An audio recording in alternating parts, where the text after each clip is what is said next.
রেস্তোরাঁর বাইরে internet speed বাড়ার অপেক্ষায় ফুড ডেলিভারি ম্যানরা দুর্বল গতির কারণে আয় নিয়ে শঙ্কার ছাপ তাদের চোখে मुखे। स्टार्ट होने के बाद 2-3 ऑर्डर हमारे पिकअप नहीं होते नेटवर्क की वजह से, और उसके बाद फिर ये सीन होता है 3 ऑर्डर अगर आपने पिकअप नहीं किया तो कंपनी डायरेक्ट आपको आधे घंटे की ब्रेक पे लगा जाती है।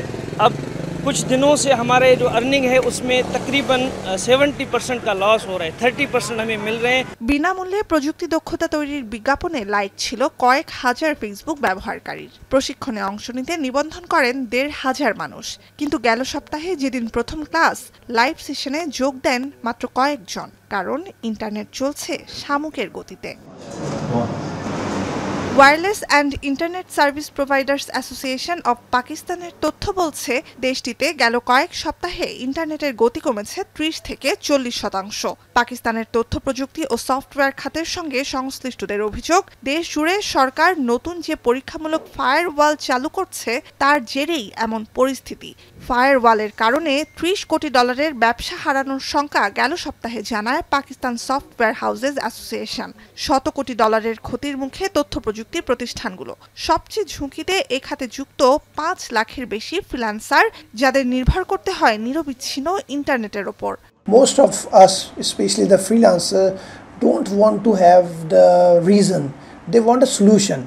And internet is the only thing, not only the freelancers but IT companies, influencers, YouTubers, vloggers, bloggers, they all want internet. They don't want any other thing. इनको क्लियरली बताना चाहिए।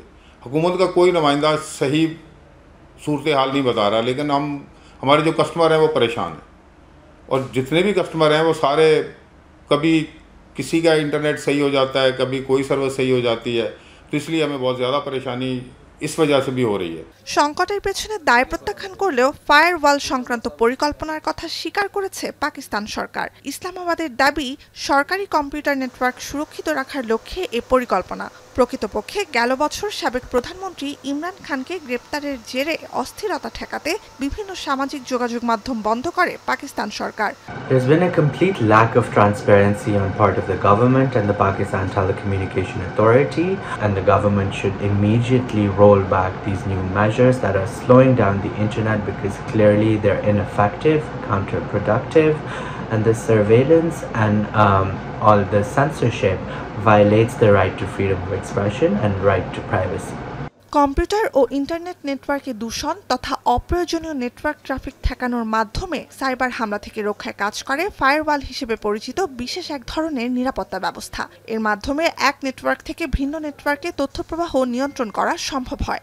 এর মাধ্যমে পাকিস্তান সরকার কথিত রাষ্ট্রবিরোধী প্রচারণায় জড়িতদের শনাক্ত করতে পারবে। আগে থেকেই ফায়ারওয়াল রয়েছে ইরান, চীন, সৌদি আরব, তুরস্ক সহ বিভিন্ন দেশে। নুজহাত কামাল, এখন বিশ্ব।